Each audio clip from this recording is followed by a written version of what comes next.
Hey everybody, it's Eric. Just wanted to pass along a quick couple of notes before the start of the episode. So this was recorded before the unfortunate passing in August of this year of Beautiful Bobby Eaton, who was, by all accounts, literally the nicest man in the history of professional wrestling. You'll actually hear Ryan talk about it a little bit in potentially a hard mark first. I think that Ryan was absolutely spot on with his analysis of Bobby Eaton looking like the nicest guy in the world, which, because, I mean, from all indications, he really was. There's plenty of stories of Bobby Eaton buying groceries for people that were down on their luck, just, going on road trips and traveling to gas stations and whatnot.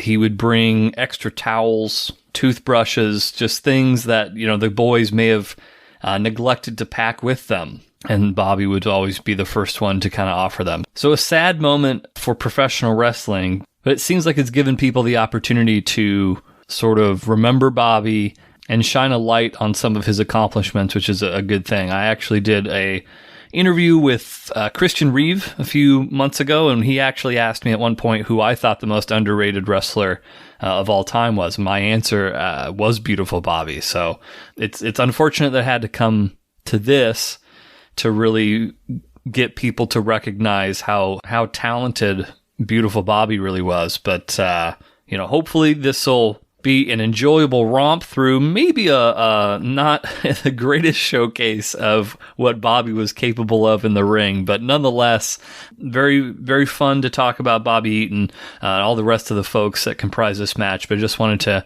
make sure to address that before we get started here. And with that said, let's start the show. Hard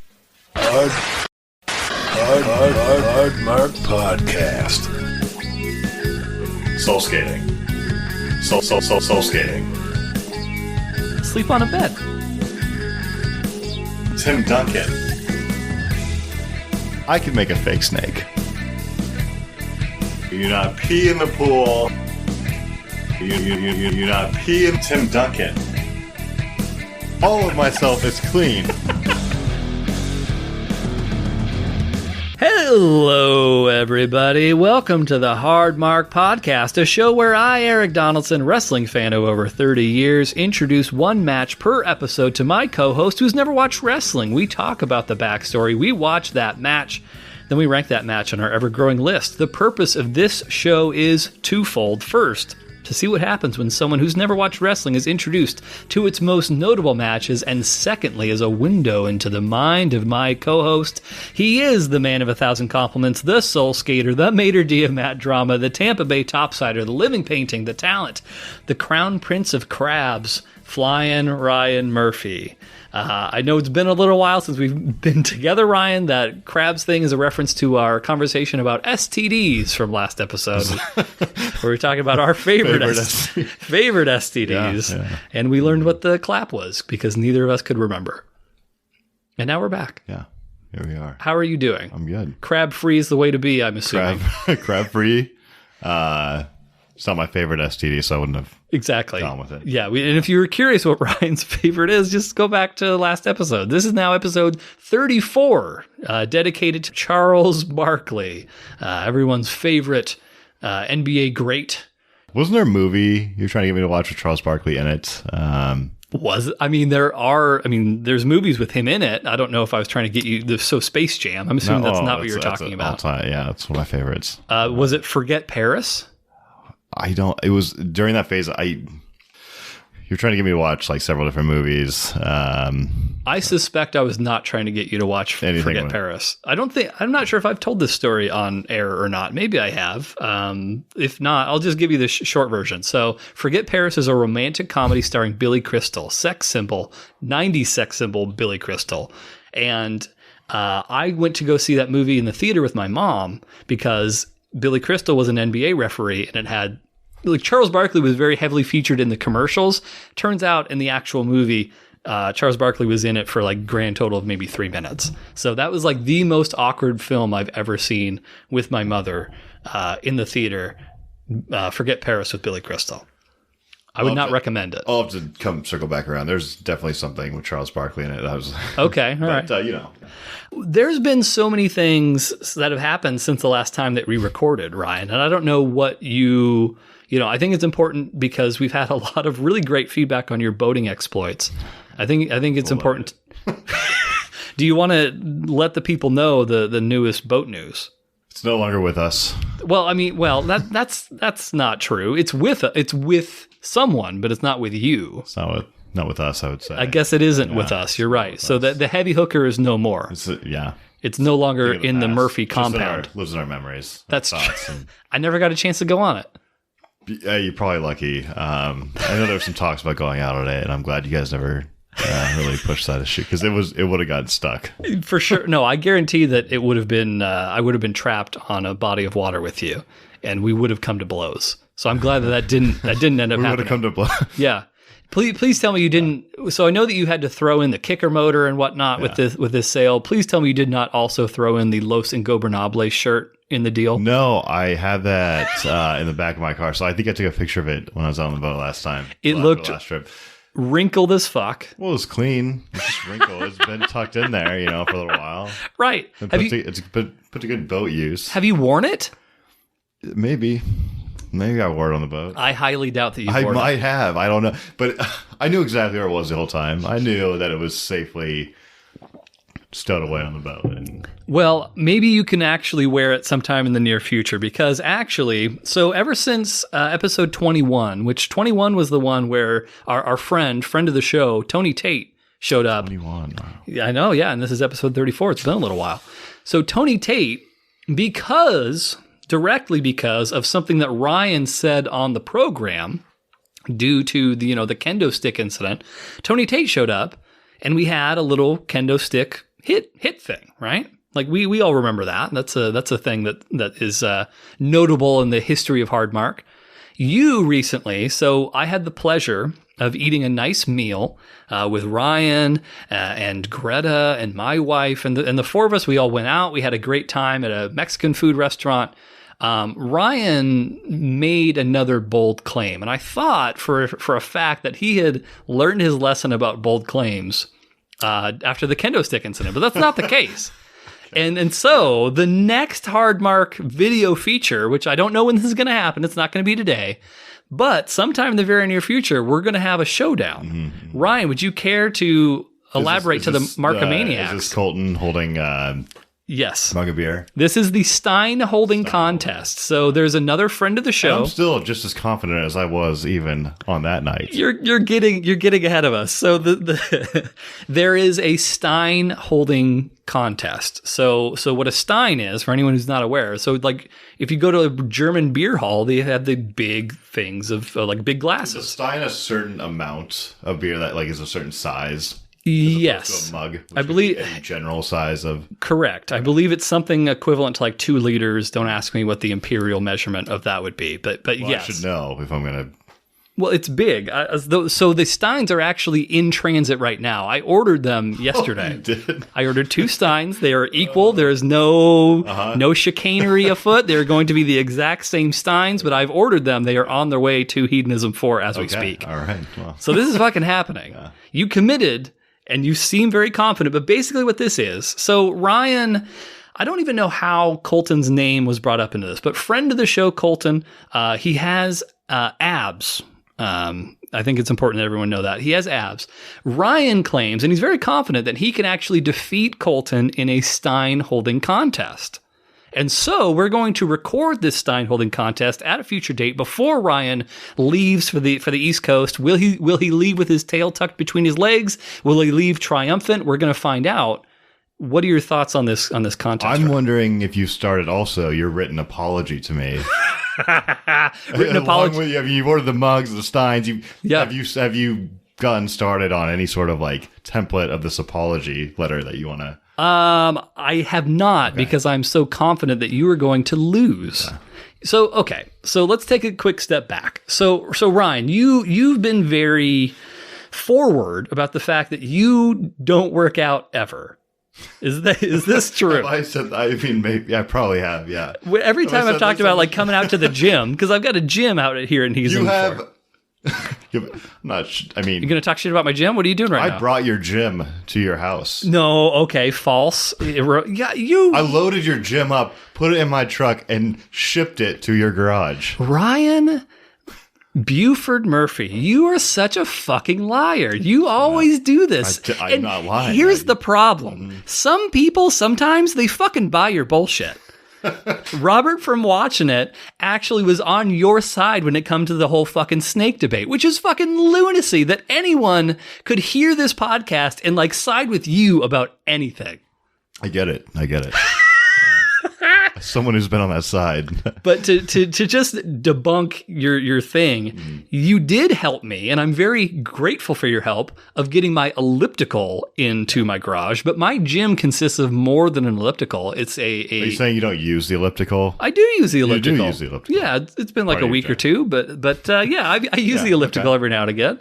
I've also got like a weightlifting Nautilus set and stuff. I've got a heavy bag. I've got more things. A gym is more than just one piece of equipment. That's all the point that I'm making. But circling back around to what we were talking about before, when was the last time that you like properly worked out? Well, go on. The floor is yours. What would you consider a proper workout? Why don't you start with what you interpret to be a workout, and then I'll clarify. I feel like the last time I did a workout, I was coming into Workout Wave to like one of your classes or something. And I was late. You were okay. So now you're blaming working out on your tardiness problem. I ran a long workout, you know. And this had to be over 5 years ago. Probably 3 years ago since I hit the gym. I don't know if you understand how muscles work. I still think I could maybe out push up you right now. Okay. Possibly. What makes you say that? I'm naturally just a strong guy. You're naturally even without working out, just naturally. What are you doing with your cats at home that you have all this natural strength? That's what I want to know. I've carried this, and I'm still in my prime. All right, carried this with me for a long time. So you might. So I don't have any fears about not being able to, outlast Colton in this stine holding. You absolutely should, and here's why. You're an old man. You're in your 30s. You're no longer in your prime. You're athletically on the downcline. Early 30s. Colton's in his 20s. So late 20s. Advantage late Colton. 20s. Yeah, that's physical peak. That's physical peak. Think of LeBron James at the peak of his... Charles Barkley. Think of Charles Barkley at the peak of his powers. Late 20s Charles Barkley. Once he hit his 30s, all downhill from there. I'm more of a finesse guy, all right? Mm-hmm. I'm more of a Greg Maddux who comes in... Stop with the baseball. We want people to listen to this show. We don't want baseball reference. Greg Maddux. I'm more of a Greg Maddux. I'm more of a Tom Smoltz guy. More about accuracy. Right. Got it. But so here's the thing about muscles and strength, Ryan. When you don't use these things, they go away. So I have found in my own experience, because I don't do like a whole lot of weight stuff, but I have like done it over the course of several years, kind of like taking breaks and then got back to it. You sort of have like a natural level of strength where if you're not actively working out, then it kind of regresses to that, and that's where it just plateaus at. And then as you continue to work out and you like stick with it, then you just build upon that and you're much, much stronger. Colton, and I can't speak to his abdomen right now. Right. But this was Thailand Colton, I have to think. It's only been a couple years, and again, he's still in his physical prime. He's in his 20s. Okay. I think that Colton... I think we're going to see Fat Colton show up. Fat Colton? I think we might see Fat Colton show up. Well, I mean, Fat Colton versus Fat Ryan would be quite the contest. I wouldn't necessarily... maybe not peak physical condition, but like Fat Ryan might be a stretch. Okay. I mean, we'll see what Colton looks like, and we'll determine from there, In the interest of full disclosure, I think that Colton would also beat me in a Stein holding contest. So it's not that I also think I would beat you in a Stein holding contest. So I think I would beat both of you guys. Where did this fucking hubris come from? You were at least deferential to me when we were at the Mexican food restaurant. Now you're fucking coming down on me, and you think you beat me too. I was so upset by your I thought you were just drunk. In Colton.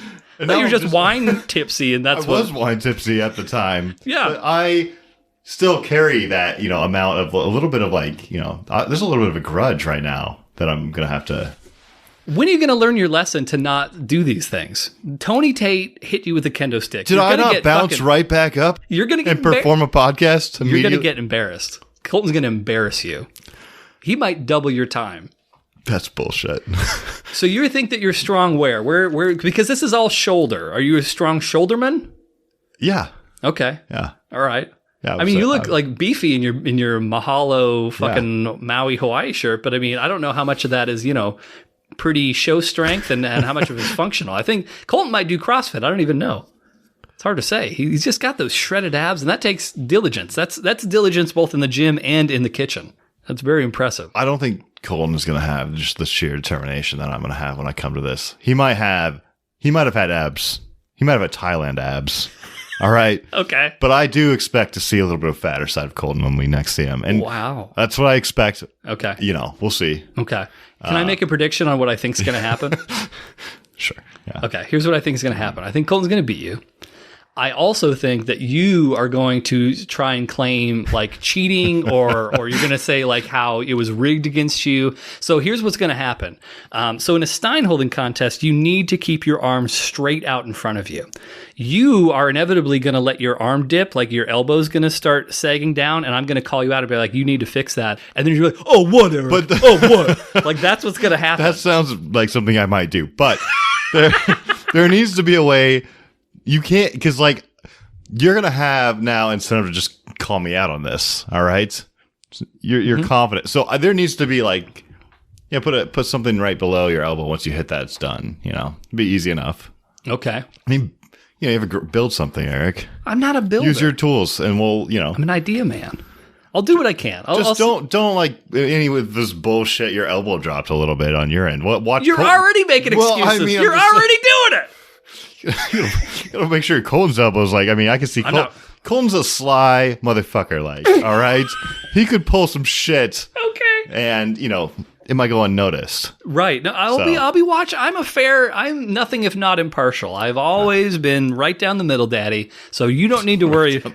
You don't need to worry about it. I will be a fair and impartial judge. But I don't think that the smart money's on you. To finish this out, though. You don't know about this because you're not on Facebook anymore. I put out not a poll, but more of just a question to the people, asking people who knew both of you what they thought. So let me pull up the results here. Oh man, where'd you put this out? Just did you on the internet? I mean, how in a group or? No, just on Facebook, just on my Facebook profile. I just posted about it. Okay, so I was asking people who knew both of you. Okay. Unfortunately, I didn't get as many straight answers as I was hoping for. I was really hoping for some concrete, like, votes. I didn't get that. Here's what I will say. Friend of the show, Tony Tate, he actually did say you. Fuck yeah. Tony Tate knows. We play golf. He knows I'll rip a 5-iron. His specific, here's specifically what he said. Ryan Murphy straight up, but I would take Colton odds. So I think if you're a betting odds sort of guy, like covering the spread, that sort of thing, I think he thinks Colton. Okay, fair enough. But you would win in a straight respectful. Up I mean, right. I get that. Yeah. Tony Tate, my guy. He also claimed that Colton's abs were glamour muscles. Did you post a picture? I'm letting people. Didn't want to be too invasive on his privacy. Okay. We'll just keep it that the guy he's got real abs. Let's see here. We got Rocky. Yeah. Also chose you. Yeah. All right. He doesn't know who Colton is, so I don't know why he voted if you don't know who both parties are. So Rocky, that's a wrong way of voting, if you ask me. Science. Keith also said Colton. Keith said Colton. Keith said Colton. Fuck Keith. Mm-hmm. Tim, do Colton's abs get their own entry? And then I responded, only if Ryan's soul patch does. So it's unclear what Tim's vote was there. And then, that's basically it. Then we had some other people who wanted to also participate, but they're not allowed. This is a one-on-one situation. Cool. Let's do one more. So this episode, there is a wrestling match involved, as there always is. It's not going to be a super convoluted involved. This is going to be more of a kind of a casual episode, Ryan. So bring it back. Yeah, bring it back to step back into it. Exactly. I actually let's hit you with this. Let's do this right now. I ran across a study that was recently performed, Ryan, and I thought it would be interesting for us to talk about. This study was titled The Smartest Sports Fans in the United States. Okay? You ready for this? So here are the sports. There's a total of 6 sports that they have ranked, and we can get into like so they actually ranked everyone's IQ, which I've never taken an IQ test. Okay. But they ranked the IQs of these fans of different sports, and so I'm going to hit you with the different sports, and I want you to try and come up with what you Just rank them. Yeah, just rank them. You don't need to come up with an IQ number or anything, but just rank what you think, what order you would put these sports in. Okay, so first up, we have the NFL. Okay, so NFL fans, where do they rank smartness-wise? Baseball fans, okay. The NBA, we've got hockey, NASCAR, and wrestling, WWE wrestling. Shit. So those are the 6. Did they include that, or was it just like a wider list? Like, I think those were the. I think those were. Okay. All right. Yeah. Okay. So NFL, baseball, NBA, hockey, NASCAR, wrestling. So I'm gonna go. You can go for whichever order you want. I'm gonna go top to bottom. Okay, so smartest to dumbest. So you're calling a group of people dumb here.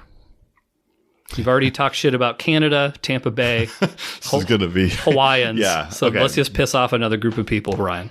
I feel like there's gonna be a little bit of a surprise in here. So I'm gonna go hockey, baseball. Okay, so hockey's the smartest? I'm going to go hockey. That's my kind of surprise.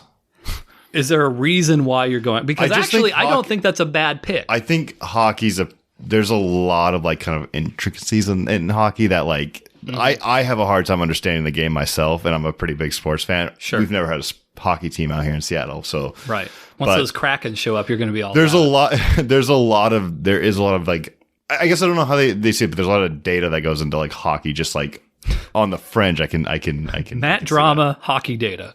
So I'm gonna go hockey, baseball. Can I interject just briefly here? I think that hockey is a good pick, and here's the reason why I think it, because hockey is an affluent sport. Even though everybody's missing their teeth and they look real stupid, hockey only rich people play fucking hockey. And look at all the points. Like, there's just even like something like water soccer polo would be similar. Like, you look at all the points where like everything, you have defenders in different areas, and you have the puck all over it's not like. Well, these are the fans of the thing. No, but I know. But hockey fans are also some of the most like passionate fans about the game too, and they might have a better understanding of. Passion's different than it is. But like, that's my wild card pick right here. Is I'm going to go with hockey, and then baseball. I think there's a lot of Is this because you wanted to put baseball 1, but you're trying to be modest, and so you're putting it 2? Is that what's happening? I was going to go baseball 1, but like I'm just like I said, wild card pick. So baseball 2. Okay, so shit. Hockey, baseball. This is tough. This is a tough. It is tough. It is. No, it is. It's a tough one. But that's what we come to Hardmark for the hard science, the hard data. We're crunching the numbers. We're really getting down to the nitty gritty here.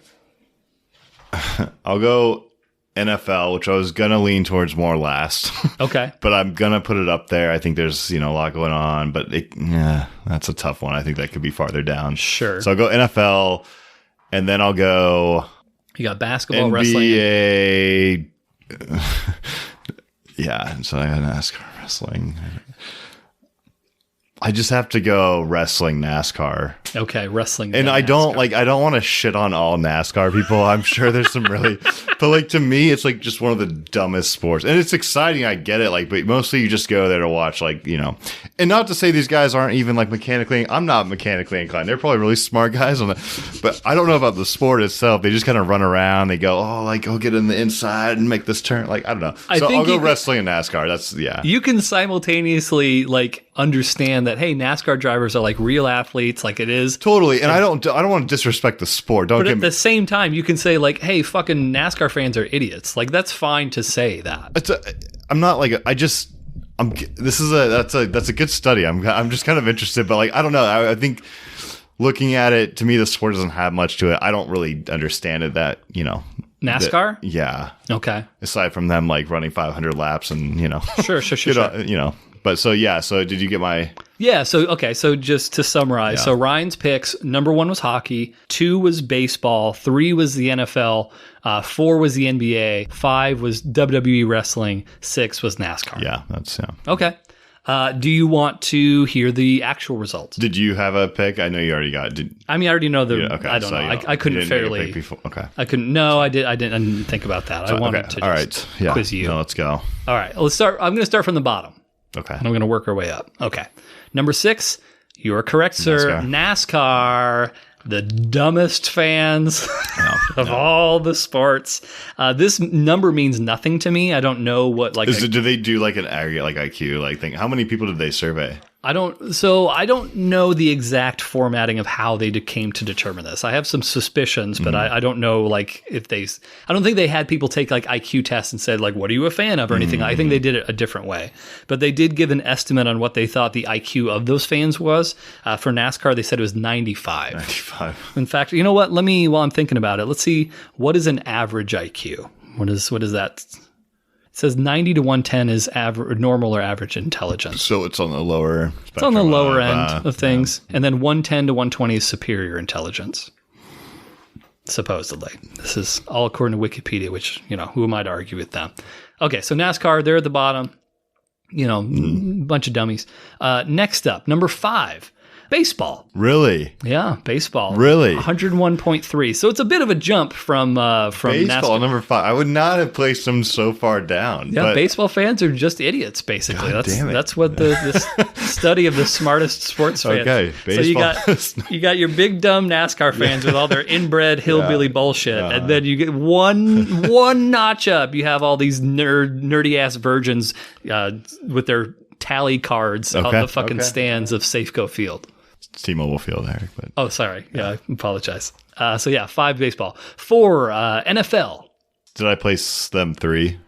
Yes, you did. Okay, yeah. You said basketball was 4. So okay. 4. Yeah. Number 3, NBA. So now we're up to the top 2. So you know what that leaves us with, right? Hockey and pro wrestling, my friend. Hockey and pro wrestling. Those so your hockey is the dark horse sort of thing has played dividends here.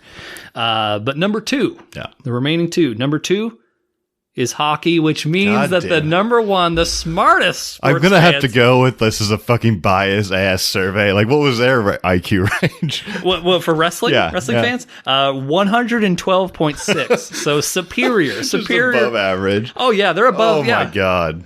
So, here I am. Who conducted this fucking survey? I'll have you know that the fine folks of How to Bet conducted this survey, sir. Oh, and it's very reputable. And they determined that, you NASCAR and baseball idiots could just piss right off, piss up a rope. Number 5, baseball. Yeah. At least they made the right choice with hockey. I'm going to hit this ball with this bat. That's basically all the baseball fans. Maybe it's not the fans that are smart. Maybe it's the people who are actually doing some of of the analysis. Oh yeah, all those Moneyball people, they're the smart ones. The fans, maybe the fans are fucking stupid.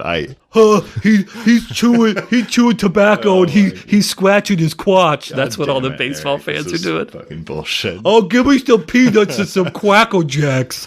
Duh. You're supposed to sing that at the baseball game, not just mock it. Oh, it's the 7th inning. That means I gotta stand up now before I gotta sit down more. Okay, all right. We've had enough as baseball fans over here. And I know what you're thinking, Ryan. You're thinking right now, well, of course, a betting site is going to do this because, they're going to predict who has the most accurate betting patterns. There's no way that a professional wrestling fan could know, who's going to win and who's going to lose. There's no possible way for that. So it's strictly science. This is the most highly educated and advanced of all the sciences. So important to clarify that for anyone who may be, doubting the fine folks of How to Bet. God damn it. So with that in mind, knowing that you're stupid and I'm smart. Yeah. Now that we've established that. Yeah. That you're a dirty, stupid man with an unclean butt and you don't wash your face. Sure. And you're stupid. Man. Now that we know that, would you be open to taking an IQ test on this podcast? Not today, but at some point in time. Or alternately, would this crush you so much with after Colton defeats you and then you also lose to me in an IQ test? Would you just not even go to Chicago? You just move to Mexico and change your name? Like that. I mean, that is a possibility. Yeah, that could be a crushing blow. If I had to give you some advice to prep, start watching some wrestling. You probably get a lot. Yeah, smarter. right. No, exactly, and that's why I'm over here, is to boost my IQ. My vocabulary I owe exclusively to my WWE watching as a child. Yeah. The posterior protuberance, the clavicle, all the medical terms that I throw out all the time. All because of Gorilla Monsoon. Big ups to Gorilla. We'll table that. Maybe we'll do an IQ test at some point. Can you get a legitimate IQ test? So I understand it has to be done by like a psychologist or Really? You could probably just take one online, right? You can take them online. Uh-huh. Usually I score in the 140 to 160 range when I take, Have you done an online IQ test before? So back when the internet was getting there was more like MySpace had ads on IQ tests, okay, you take and it's all like it You do realize that was just a method to take all of your personal information, right? Well, so is being on Facebook and MySpace in the first place. So, and I'm not even sure I scored that high, to be honest, on there. That was more so a joke, but I don't think you can actually take an IQ test without being it has to be done under the guidance of a psychologist. So you'd be willing to do it, but only if it was. I'm not going. I wouldn't be willing to take an internet IQ test on that. It might make me look better. I don't know. It could be a worse look. But if we're taking the same test, then it's equal, right? It doesn't have to be designated by. I guess that's true, but I don't know if an online test you can do the same. I'm sure it's they just roll this thing out and it's just different tests for different people. I'll research it. Take a look at it and find out. But we already know one thing. I would take an IQ test down, not maybe not on this show, but I would take an actual IQ. I'd be curious to see, where I land. Sure, I would be very curious to see where you land. Would you? After all your boat deals and just lose. Yeah. Maybe not. Maybe I'll just reconsider this whole thing. Let's talk about wrestling. Everyone's been clamoring for it. They're like, enough of this fucking Stein holding bullshit and, whatever else. Let's talk about wrestling. Us talking about wrestling is not your cue that you can just fuck around on your phone, Ryan. No, I'm ready to talk. Maybe bring up the vocabulary. People they want to hear intelligent wrestling talk. They don't want to hear stupid baseball words. Baseball talk. Exactly. Oh, I'm going to take the mitt. I'm going to catch the ball. That sort of thing. I'm going to hit you with 3 letters. Okay. WCW. Yeah. Your favorite. Yep. TNT Wrestling. TNT Wrestling. July of 1991. So WCW, July of 1991. Ryan Murphy was 1 year old. What a time to be alive. Yeah. Mm-hmm. Hell of a year. The company, WCW, they were doing poorly. Their flagship star, a gentleman by the name of Ric Flair, he had just left to join the WWF, which we actually saw sort of that process of when he joined up and then he was fucking around with Hulk Hogan and Roddy Piper, that sort of thing. But yeah, we saw the Ric Flair situation sort of play out in the WWF. So he had left. The live attendance for WCW, those numbers were poor, and save for a couple of high spots, the company was out of ideas creatively. So in the middle of all this, they were running one of their flagship pay-per-view events, which is known as the Great American Bash. And this was happening in Baltimore. What are you doing right now? What do you mean? Are you watching something? No, I just hold my phone. Oh, okay. I have my phone in my hand and I'm just I'm just trying to, I don't know why you have your phone in your hand right now. I think it's a fine way to rest my hands. You also have your phone in your hand. Yeah, but I'm reading notes. Well, I'm just resting my hands. You're resting your hands as if you were watching the phone. I'm not. I know that you're not now, but it's just so fucking weird to me, that you would rest your hands in a position. I do a lot of hand gestures and movements. I think this would be by this time fucking do it, because if it keeps you from hitting yourself and hitting the table, then oh my god, you're being dramatic about what I do with my hands. Jesus Christ. What are you talking about, Ryan? I don't know what you're referring to. Let's let that. Yeah, let's settle down. You caused the scene this time, not me. Okay, so the company, they're not doing so well. We have Baltimore, the Great American Bash. Do you have any thoughts about Baltimore You have any weird opinions Just about the it? city. Yeah, I mean, fuck. I didn't think Tampa Bay was going to lead to anything, but here we are. I don't have it. I'm not as passionate about it as I am Tampa Bay. Is Tampa Bay your most passionate city? I will be in Tampa Bay at some point if anyone wants to see me meet up. What does that mean? We don't. Do we have Tampa Bay listeners? If so, send me a message on Instagram. I'll Facebook. eventually be out there. Yeah. Okay. All right. Look up Ryan Murphy. He's going to be the guy. He's going to be the impressively strong man. Greta wants nothing to do with that. Area of the. You're kind of throwing her into the bus. Well, I mean, yeah, but like I feel like if she on the podcast, I will be in Tampa Bay. You sort of, correct me if I'm wrong, you ironically love Tampa Bay. You like it only to feel like lord yourself over it, like you're better than it. Which is kind of the same vibe that you put off on this show about wrestling fans, even though they're the smartest of all fans, as we established. Respect the city. Okay. Yeah. But Baltimore, nothing. I don't have a lot of thoughts on Baltimore. Have you ever watched The Wire? No, and I know that from what I hear, I should. It's hard to get into. I tried to break I've heard through. It's like one of the greats. I've heard the same thing. But I've never watched it. So is it out of Baltimore? It is. Yeah. It's based all around Baltimore and like the different facets of like the media and the cops and the drug dealers and et cetera, et cetera. So as mentioned, Ric Flair, he had left WCW and that just happened to take place in the days prior to this show. So like literally days before the Great American Bash in 1991, Ric Flair is now suddenly gone from WCW. So expecting some level of fan backlash to the news that Flair was not going to be appearing, WCW officials scrambled to think of ways that they could appease the notoriously fickle East Coast crowd. And I don't know that we've talked about this much, but fans in different regions of the country react to wrestling differently. Like Southern fans, which WCW had primarily been based out of the South, they just more or less took it as it was. You cheer the good guys, you boo the bad guys. That's what you did. When you get up to like the Northeast, like Baltimore, Boston, New York, Philadelphia, etc., like those fans are more willing to shit on good guys that they think suck. So it was just kind of a different dynamic. And so they were worried about people, even though Ric Flair had been like a bad guy, that people were going to like just like Ric Flair and be pissed that he wasn't showing up. So that was sort of the dynamic there. They are known as being huge fucking assholes, like up in the Northeast. Oh, so now you're pissing off the Northeasterners. I mean, that's just a fact. Well, I mean, yeah, they're for sure. Sports fans of the Northeast have like especially Philadelphia. Philadelphia is the big one, yeah. Like, but still, the Northeast in general is gonna they'll just shit on anybody. In wrestling sort of circles as well, Canada also has kind of a reputation for being East Coast of Canada, or is it just Canada? Just Canada, yeah. Of kind of being like they'll go against the grain. So like if the company's propping up one guy's like, hey, you should cheer him, then Canada will often be like, fuck that guy. They'll also come into Safeco Field or T-Mobile Field and like fuck Mariner fans up. Just so you know, Canadian fans, like they come down from Vancouver. Fuck them up in like an IQ test, or well, they're baseball fans, Eric. Yeah, right. Sure.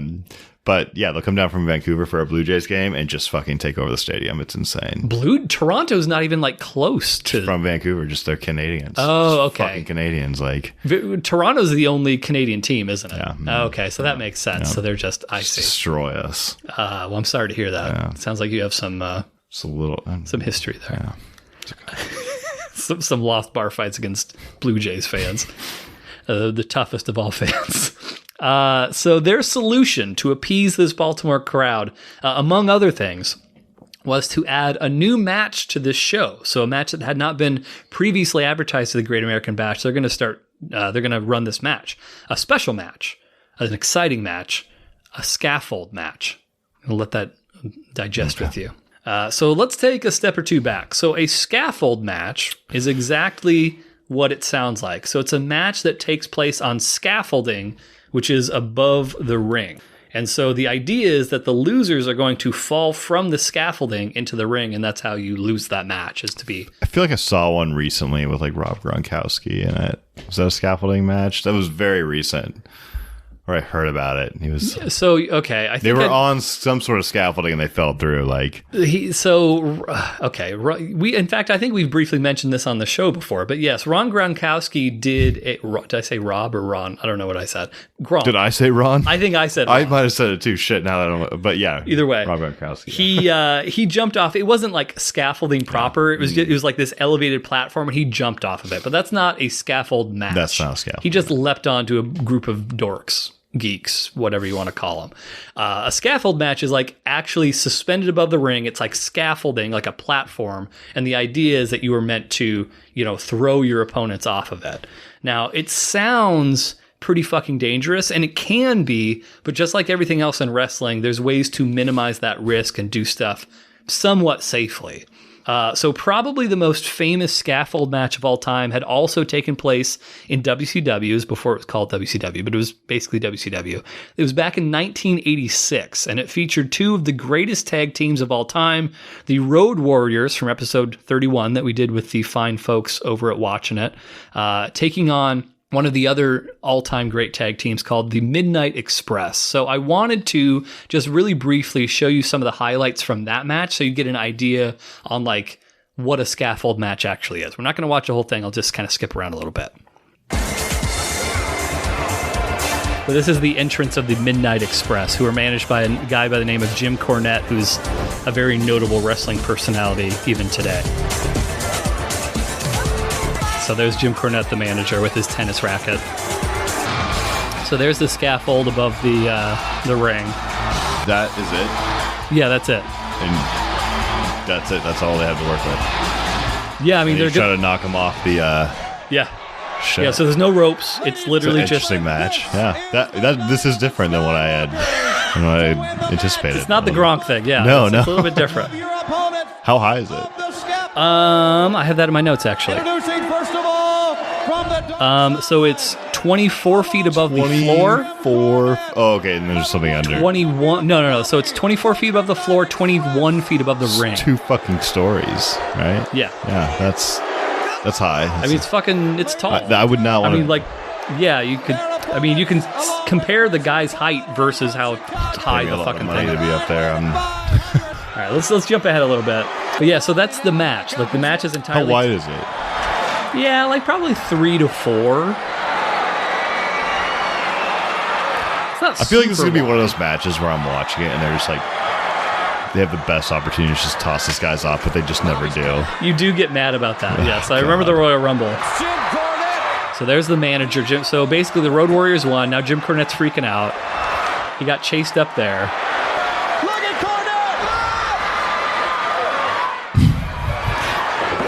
Oh, that looked actually painful.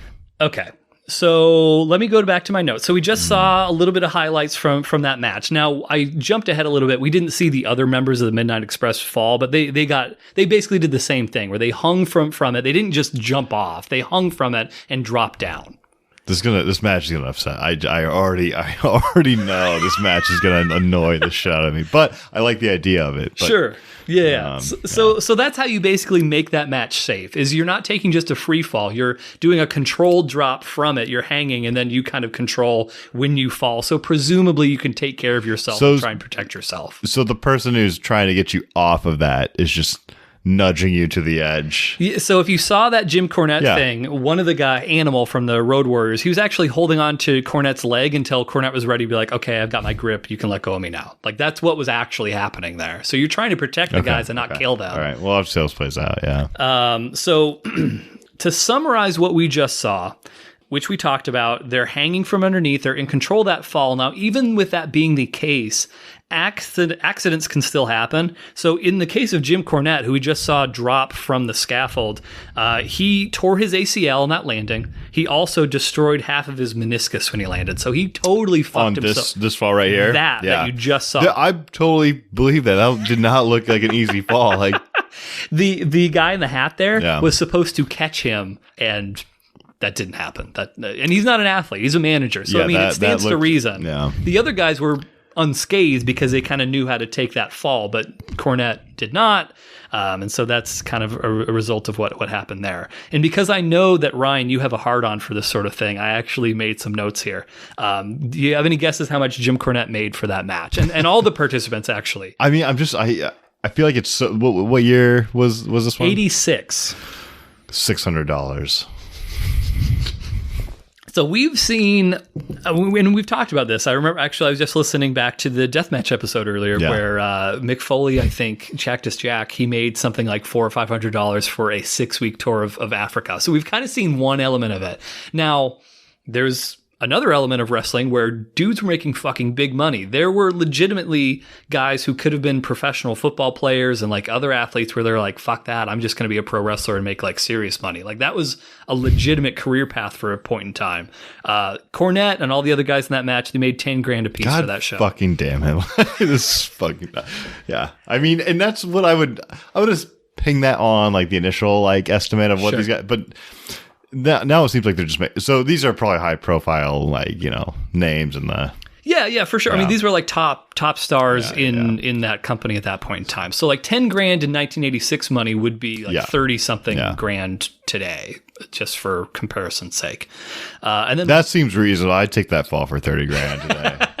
Just roll the dice. Yeah, exactly. I mean, your ribs are healed now. I'd see how it goes. Yeah, $30,000. I'd take that risk. I bet. Yeah. So you're saying that you would do that for $30,000, and it would take just over $2,000 for you to be bitten by a cobra. Just so we're clear. Did I make that statement? You said $2,500 for a cobra to gnaw. Oh, yeah. No, that sounds about right. Yeah. Fuck you. You're a piece of shit.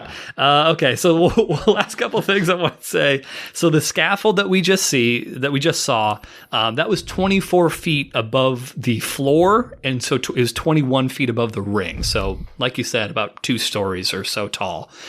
Fast forward to the match that we're actually watching here today, the 1991 match, because things in WCW, they were very disorganized at the time. There was a lot of haphazard decisions that were being made to kind of lead to the match itself. No one remembered to order a scaffold, because if you're running a wrestling show, you probably just don't have a fucking scaffold at the ready, so you have to order that in and bring it in, because it's like steel. Right. So instead of using a proper scaffold, they ended up using basically just assembling one from scratch at the show. So it was not the steel structure that you saw. What you're going to see in this 1991 scaffold match is relatively fucking rickety in comparison. Like, that scaffold wasn't going anywhere. This one, you can tell, has some shift to it. It's even worse. Yes. Way more terrifying, yeah. Yeah, so it ended up being supposedly, now eyeballing it, I watched this match yesterday. It doesn't look taller. The guys in the match say it was taller, but who knows? It was roughly around the same height from what I could tell. But it was definitely a lot more precarious. So it was harder for the guys to actually do like professional wrestling moves while up on this 1991 scaffold. So that brings us to the participants. I'll just give you a really quick rundown of them. So the good guy team, so it is a tag team match. Not that they're tagging. But the good guy team is comprised of Beautiful Bobby Eaton. He was one of the guys who actually was in this match as part of the Midnight Express. He's one of the most underrated wrestlers of all time and a veteran of scaffold matches. So he was actually, again, he lost this 1986 scaffold match. And his partner is the 400 pounds Rapmaster P.N. News. The Rapmaster? The Rapmaster. He's the master of all raps. Okay. He's really good at it. Got it. I can do like a quick... Here's what he did. Yeah. Yo, baby, yo, baby, yo. And then the people would do that back. And then he'd have very simple raps that he would do. That's Rapmaster P.N. And again, 400 pounds on a 400 pounds on a rickety ass scaffold. So good times all the way around. And so their opponents first. I would not want that to be my partner. I would not want him anywhere near that. You wouldn't. Well, that's mean. Why wouldn't? Wow, I mean, 400. Just trim down a little bit, and then maybe we'll talk. Is that sure? What you're Yeah, saying? yeah. What would be the upper threshold of your partner, like weight wise? 250? On that, I guess it depends on what it is, but anything that's not like stable, like maybe too high. I want a skinny as fuck guy, like. So you're concerned less about winning the match and more just surviving. Okay, 400 pounds. My fair. God, he's a big boy. He's a big boy. Okay. All right. So their opponents. First, we have this is his actual like nickname, his nomenclature, whatever you want to call it. The computerized man of the 1990s, Terrance Taylor. because Why is he? Why is he computerized? I'll tell you why he's computerized. He had a manager that was able to use her sophisticated 1991 computer technology to be able to create foolproof strategies which would lead Terrance Taylor to victory. Nice. Yeah, so like an ultimate gambling, pretty algorithm. much. She would be out there with this gigantic laptop computer, and she'd be clicking keys, and she'd like feed him information so he knew what to do in the match. Yeah. Because that's how computers work. Nice. I love it. He didn't. I don't know why she wasn't there. I don't know if she was just. She wasn't there. He was announced still as the computer. It's a bummer like he that. didn't have the computer technology, so that may influence your decision on who wins. I don't know. His partner is the current WCW television champion, a man that we have not yet seen on the program, a man none other than stunning Steve Austin. Steve Austin, my guy. Have you heard of Steve Austin? You know Steve Austin? Yeah. Mm-hmm. Stone Cold. Yeah. But not Stone Cold yet. He's not Stone Cold yet. So this is early Steve Austin. This is fucking as early as it gets Stone Cold Steve Austin. We finally have merged him into the show after. I didn't know you were waiting so long for Steve Austin to make an appearance. How many Steve Austin videos have I sent you? Well, I wish you'd stop for the record. But he was not one of the names that you listed when we did this way back in episode 1. Doesn't matter. As I progressed in this wrestling culture, yeah,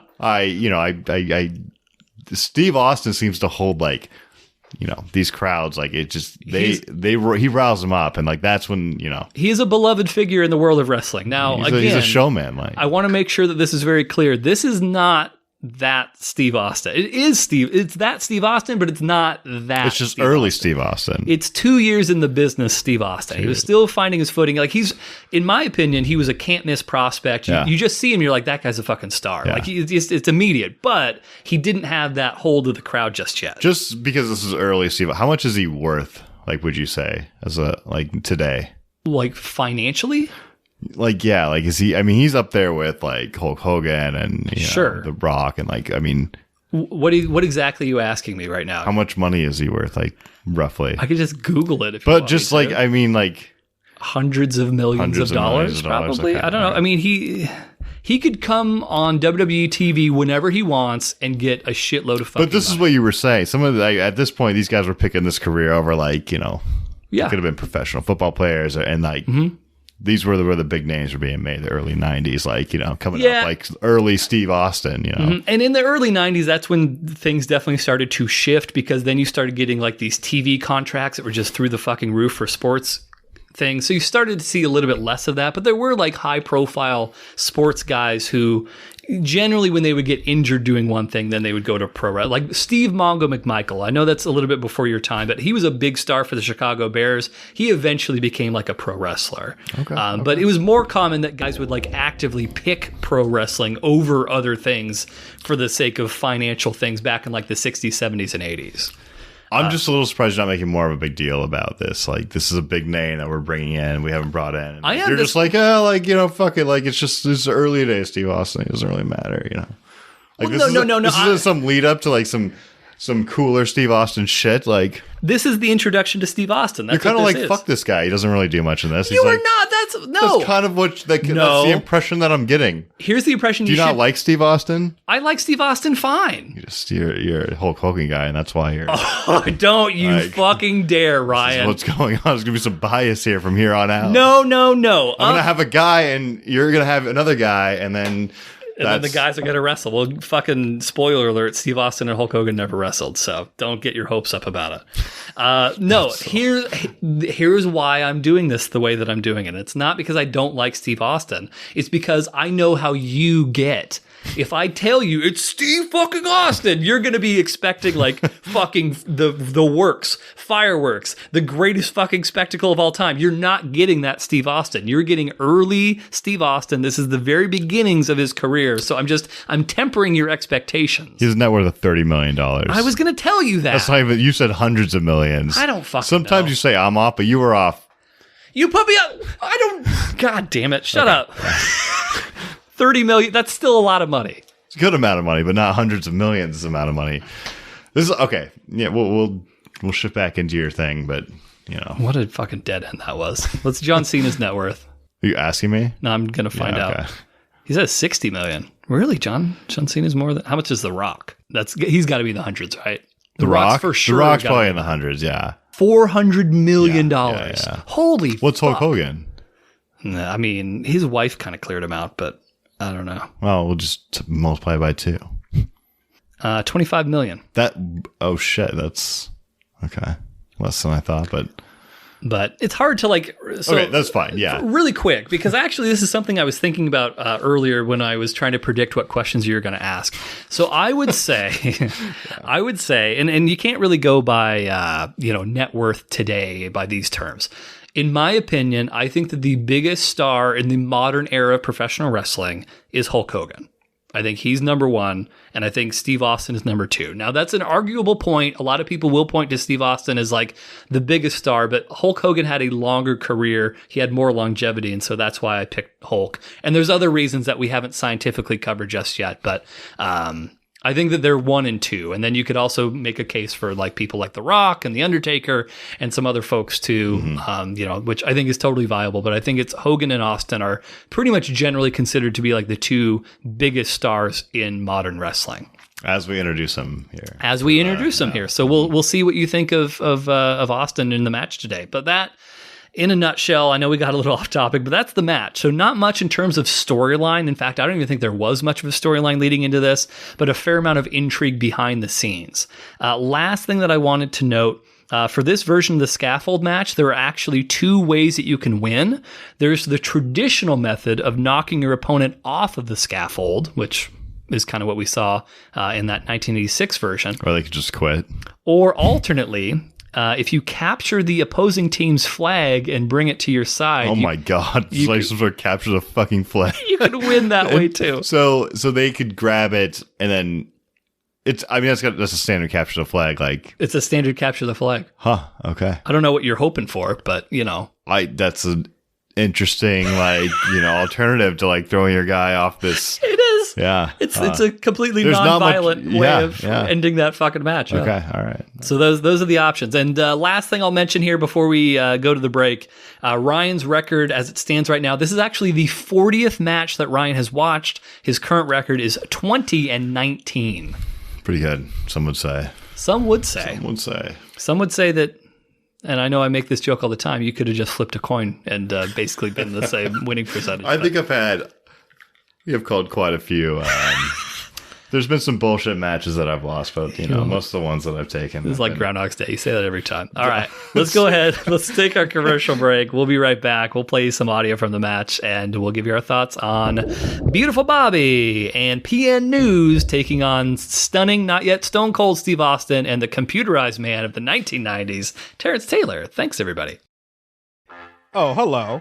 Who am I, you ask? Well, that's on a need-to-know basis, and I guess you need to know.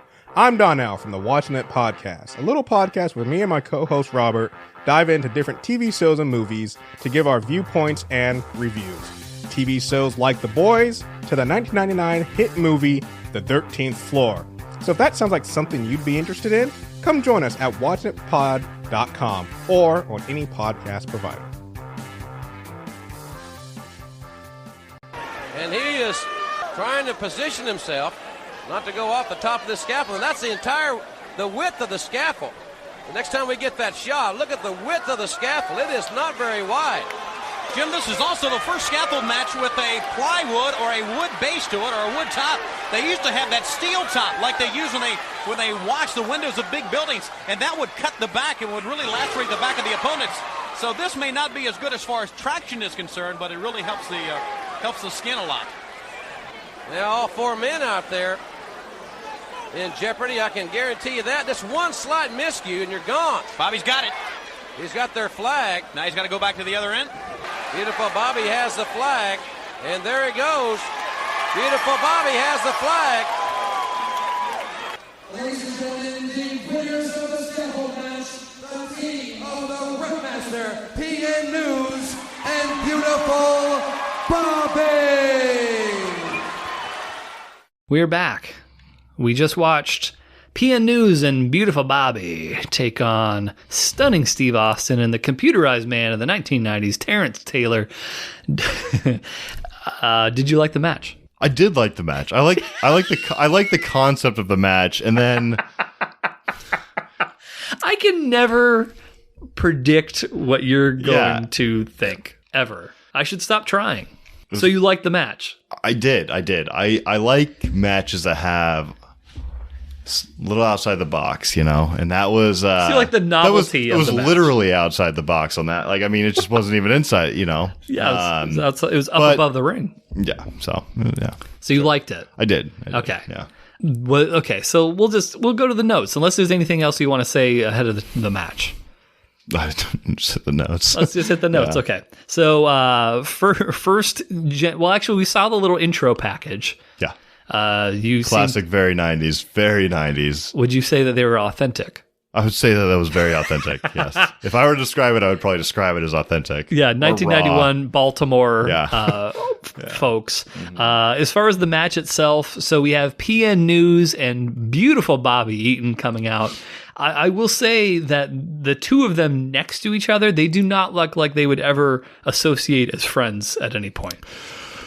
I don't know, Bobby seems like a nice guy. So, he could be friends with anybody.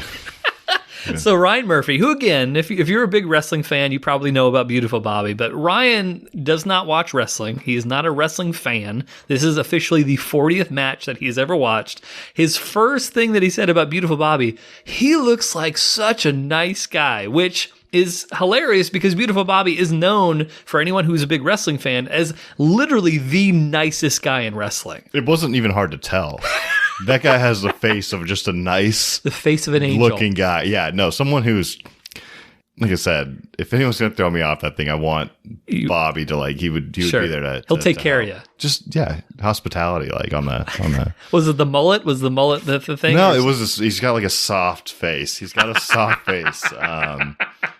That's all it takes to convince you that they're a nice person with a nice soft face. You could tell right off the bat that was it. Well, if Colton shows up fat to the Steinholding contest, maybe you'll take it easy on Colton. Maybe if he's got does he have a soft face? We're gonna find out. I know. Colton doesn't have a soft face. I mean, maybe he Colton will. has if he's put on as much weight as you think he will, maybe. Pudgy face, but not soft like Bobby. Oh, you are a fucking rat. Cat's got claws over here. P.N. News. Any thoughts about P.N. News? Big guy. Yeah, 400 pounder. He didn't, strike me immediately. He's just big fucking guy. I would not want to be on that board with him. You said when we first started watching it, I would not want that person on my team. No. And it was for weight reasons, not other reasons, correct? Oh, correct. Yeah, exactly. Okay, good. Yeah, perfect. The Rapmaster. So then after they make their entrance, we have stunning Steve Austin and Terrance Taylor. You couldn't tell which one was Steve Austin. If all four of those guys were on I could have pointed equally to any of them being. If you had told me one of them Steve Austin, I would have been like shit. What if I told you it was Rapmaster P.N. News with Steve Austin? Yeah, I mean, I would never have guessed Steve Austin was Steve Austin, for sure. So Steve Austin in this match was wearing a long robe. He had no goatee, which a lot of people obviously associate Steve Austin with the goatee and the bald head. He had a long flowing blonde ponytail. So he did not look like. It wasn't even that. I know his face, and his face didn't even resemble at least what it is today. Maybe I've seen him too recently. He's older now, but. You pull up a picture of Steve Austin present day. I will pull up a picture of stunning Steve. Yeah. And you can compare the two, but it's you can tell it's the same guy. It's not as if it's. I'm not being podcasty here. I'm saying I could not tell them that. Yeah. Pull up a picture of Steve Austin. Yeah. Okay. All right. Yeah. So that's him. No. Really? You're looking at the same guy. It's the same guy. Not even close. They do not look usually you can tell there's some younger features in someone, but that is you gotta that's a hard to tell. They don't resemble each other. What about if he was smiling? Let's see what he's smiling. Is any different? Any better? No, that's even worse. So it was 91, and this was probably 2015, so 25 years. Someone actually did you a favor here, Ryan. Yeah. Now, it's kind of shitty quality, but take a look at that. They just matched it up. One side is Stunning Steve, one side is Stone Cold. But it's the same guy. So, I mean, it is what it is. Unless you're going to hit me with that's not the fucking same guy, but that guy died, and then there was a new fucking guy. They replaced Steve Austin. Are you going to hit me with that conspiracy theory today, Ryan? Because I'm totally ready for it. They do not resemble the same person. I don't have any, because I'm just saying, like, I assumed, like, I would get some younger looking Steve Austin who came out. I didn't see him at all. But glad to be introduced to him in a wrestling, hopefully move forward with a little more Steve, my favorite wrestler of all time. Steve Austin? Yeah. What? We haven't even seen him wrestle. I haven't seen a guy rile a crowd up like I've seen Steve Austin rile a crowd up. Your favorite wrestler is not Steve Austin. I'm telling you right now. Okay. That's not your favorite wrestler. Okay. Because who's number one on our fucking list right now? It's not Steve Austin. It's Razor Ramon and Shawn Michaels. So those might be the best wrestlers. That might be the best match. I'm telling you, my favorite wrestler. All right, so let's see. Let's go back to the notes. So we had the entrances. So eventually the guys make their way up this scaffold. Your thoughts on the scaffold itself? Yeah, I mean, it was not a stirdy.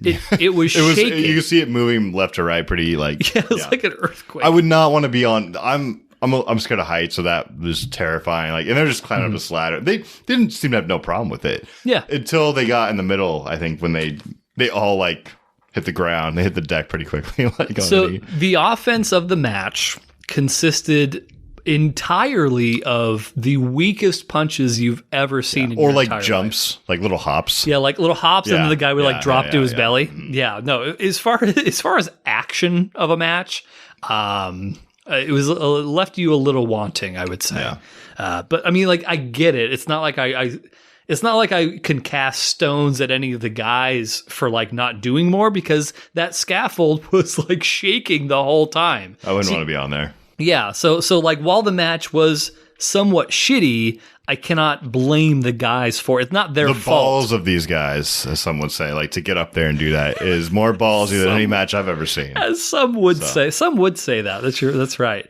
But basically, I mean, I don't even know how much there really is to like go through notes-wise. There wasn't much. They were touching each other's hands for a little while. And I told you my favorite part of the match was when Big Boy P.N. News just shoved Terry Taylor like off to their base. There was a terrible punch that was just one of the most classic, like, this is what people think of. He just like, I don't even think he landed it. And it was from very far. He just kind of did like a quick, like slow jab, and the guy like flew back. Right. It was the most over exaggerated little.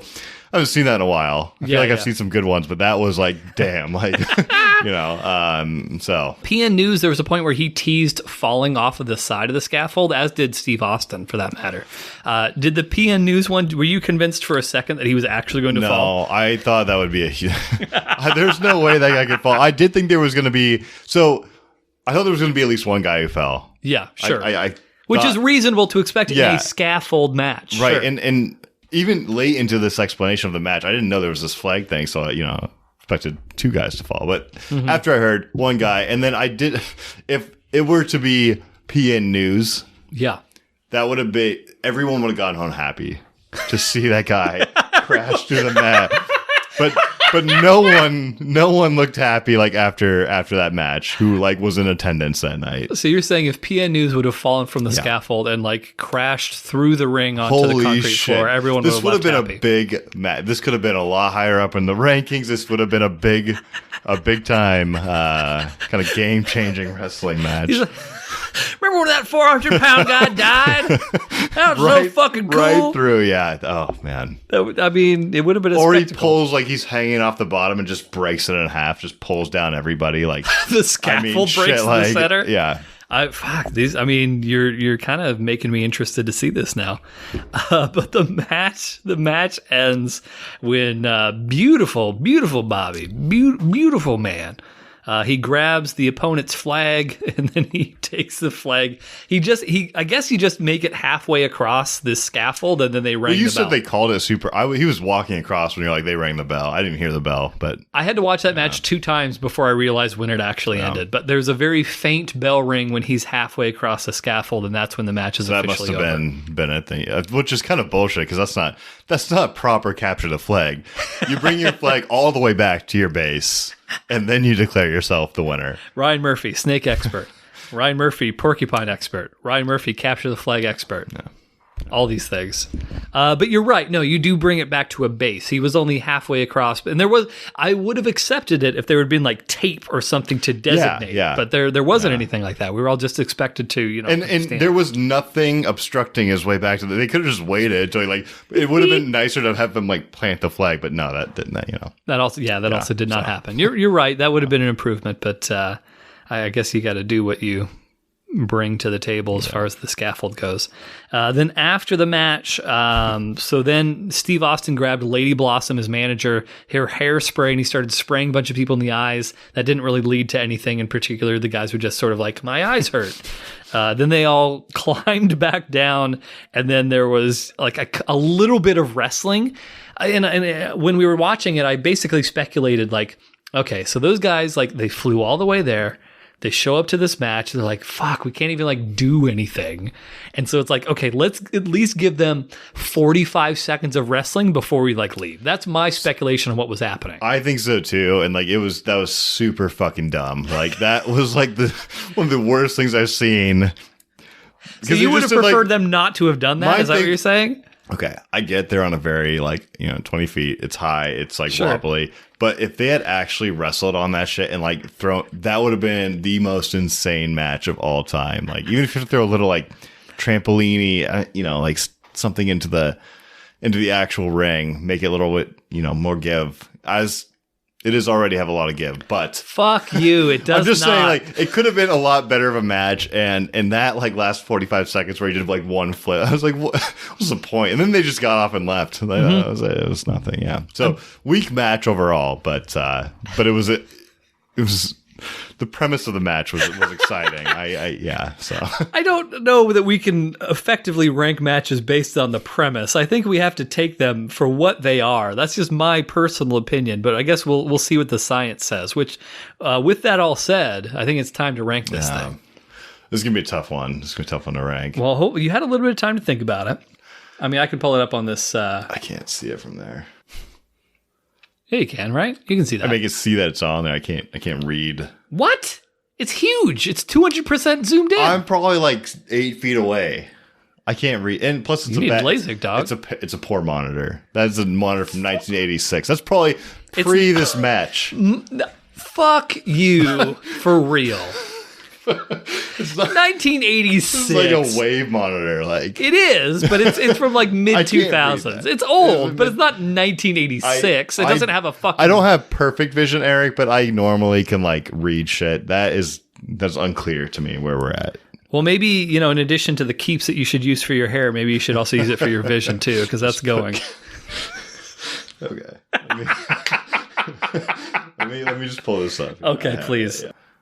This is a 40th match. That's crazy. Yeah. All right. We're getting to the point, I think before you leave for Chicago, we got to do the analytics thing. I think we got to break down, like, if a good guy wins, does Ryan...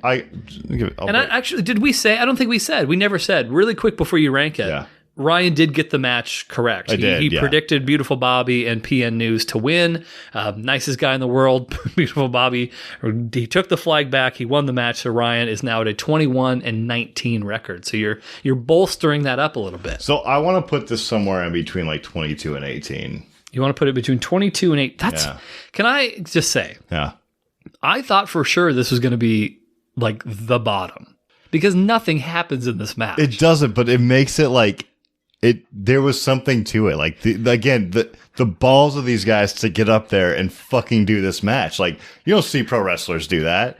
You see them on the ground where gravity wants them. These guys were like, fuck it, I'll go up there. No, they didn't fall, which was disappointing, but right. It was a scaffold match where no one fell from the scaffold. They captured a flag and not even well. But the characters, Eric, you had Stone Cold Steve Austin. It wasn't Bobby. Stone Cold. It was stunning. You had this 400-pound man up on this shitty scaffolding, and some other guy that I barely even he was the computerized man of the 1990s, Ryan. That would have been if they had that little controller, the lady with the laptop. Holy shit, that could have changed the whole thing. I don't know. I liked. That's where I put it. Somewhere between 18 and 22. I don't know. That's a really specific. Okay, so let's see. What's 18? 18 is Bret Hart versus Mr. Oh man, you can't bump that down. Ric Flair versus Terry Funk. That one had the sexual choking. 20 was Sid Vicious versus Lee Scott. That's where Sid Vicious like basically killed that job guy. Am I looking at the? Hold on. Yeah. No. Oh wait. I'm looking at it wrong. I'm looking at it wrong. British Bulldogs and wait, can you not see it? Is that the? I have the fuck. You are so fucking uppity today. I don't know what your deal. I was looking at the wrong tab. I was looking at the chronological tab. Here we go. Okay. I apologize to the viewers, but not to Ryan. Okay, so 18 is Jake the Snake Roberts versus Lanny Poffo. That's the very first introduction we had where Jake and Leaping Lanny fought with the snake and stuff. That was in the lightning round episode where we watched 6 matches, which you had a really great time during. Wait, no, I think I'll just, I think I know. Well, do you want to go on? Because I think I know it. I'll 22. I'll bump Ronda Rousey. I mean, why? Just out of curiosity. I'll bump. I think Ronda Rousey probably got pretty highly listed in here initially. You keep bumping that match down. I feel like you unfairly target that match. You're right, and that it is. I do target that match because, like, you really do. But I thought it got ranked high initially, so I think it's okay to. That's one of our most listened to episodes. Is it? I think it's because it's like one of the few matches that we featured with like high profile women matches. We need to do another one. I would be totally, and maybe it could be high, but I think I bumped that one up. Probably more so, and that was the inspiration for the kendo stick. It was kind of a good match. I kind of like shit. Now I feel a little bit bad, but I am totally targeting this match. And that's unfair. I should not be. You should look at your own internal biases. Shit. Oof. But for now, next episode we can look at the internal biases. But for the time being, fuck you, Charlotte Flair. Fuck you, Ronda Rousey. Yeah. Okay. All right. So. New number 22 then. Yeah, we'll do that. Okay. Falls right in where I thought it would be. You're not going to remember any of this. You're just going to rub that down again. I told you at this point, like, we chose the wrong ranking style, and that's okay because we did not. I told you from like the very beginning what you should do. No, that was not the very beginning. Like midway through, you were like, oh, like when you go back and look at these matches, you should just put like a score next to them, and that's fine. But we should have scored them. On like and with decimals initially. That would have made this ranking so much more scientific, I think.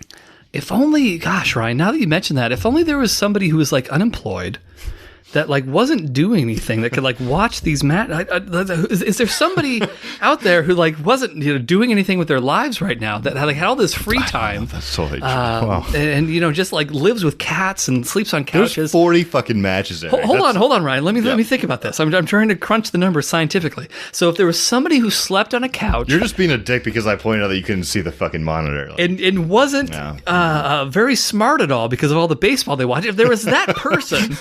I bet they could go back and watch all these matches and like actually commit a decimal rating to them. But would that be fair to the viewers as I've already ranked them?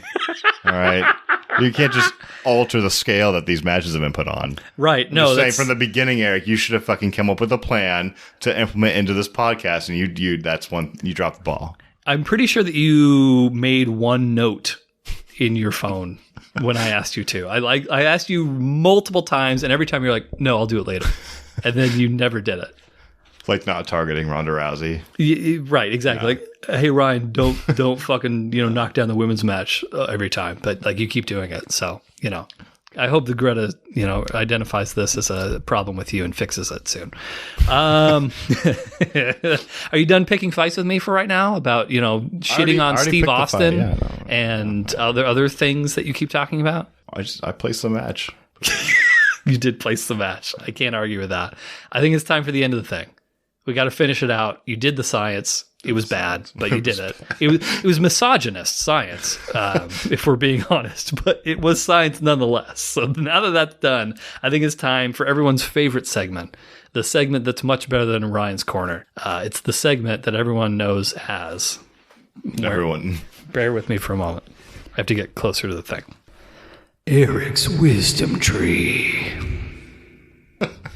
Glad I didn't knock my beer over. Yeah. I'm glad for that. What do we want to tell people today, Ryan? What do we want to inform them on? Seeing as how we're a little punchy today, I'm gonna do one. We're a little punchy. Is that you were a little punchy? Would you describe this? Yeah, I would describe this as the punchiest episode we've ever done. There's a lot of cheap shots and like you don't usually come at me hard. But you did today. Did I? The Steve Austin thing was like uncalled for. I think that was a little bit out of sorts, because I'm very fair.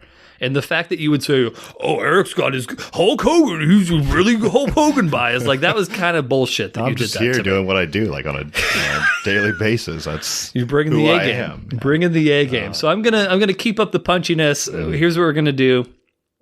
Wisdom treat today. Soccer, which didn't even make the top 6. Can we just, because they're the dumbest. They're even dumber than baseball fans, if you can believe it. But soccer, that's the worst sport. They didn't make the top 6, or they weren't even included in this. All right, like what? Hard to. I mean, you could argue either way. I mean, does anyone give a shit enough about soccer to bet on it? I don't give a shit about soccer, so I'm right there with this survey. So I'm going to say soccer is the worst sport. If you have to run a marketing campaign to ask people not to sit down, then your shit is too boring. So that's Eric's wisdom trick. Is that a thing? Is that like a Sounders like... Ryan, you got to give it your full 90. Fuck that. You got to give it your full 90. I went to one soccer game and it was one of the worst 90 minutes. And it might even ran longer. I don't know. They don't even play by the 90. They can soccer's a bullshit game. Oh, okay, and I'm glad that you mentioned that because it does go over 90. They just like call it whenever they see fit, like which is fucking bullshit because like you could just score a goal in that time. There's no like you have to play within the parameters of the game. Can I just say, actually, now that you mention this, fucking soccer refereeing, that's like pro wrestling refereeing. Totally. It's so arbitrary. Like, I don't know, probably like 3 minutes that we wasted today. It's fucking insane. Like, what? Yeah, who's giving these fucking refs this much power? This is bullshit. That's corruption. You know, like, you have to... You've just given them, you know, all the power to be as corrupt as they fucking want. You know? That is fucking corruption. That's the definition of corruption, everybody. Is soccer referees saying, we're going to add 3 minutes of playtime because fuck you. Yeah, it's crazy. You've been to one game ever? I've been to one game. Wow. I've been to like a bunch of games because I hang out with a bunch of like soccer dorks. Fuck. I don't get it. I don't get it. Personally, I don't get it either. No. It's the pussiest of all the sport. Like they're falling down all the time. It is. They throw like a card because like they flop like LeBron James flops. I mean, he is a known fucking flopper, and they do that all fucking game. And that's they're huge pussies. And you know, on top of that, like I don't know. I can't watch a game where they score like one. I know sometimes they score more, but like where they score one time in 90, that's my impression I got. Fuck that. Like, sure. Get me out of here. Like, it's like hockey, but with like less excitement. Right. Yeah. I agree with that. Yeah. And you know who never flopped? Who? Charles Barkley. I'd agree with that. Charles Barkley never took a flop. Bringing it full circle. Episode 34. Hard Mark Podcast. Thank you all for listening. We appreciate everybody tuning in every 2 weeks. It's pretty cool that you're doing that. So thank you very much. Find us on Instagram. Find us on Facebook. Keep listening to the thing. Expect more information about this Steinholding contest in the near future. But with all that said, if you're not hard, get hard. And once you get hard, stay hard. Take it sleazy, everybody. Oh, give me some peanuts and some Quackle Jacks. Duh.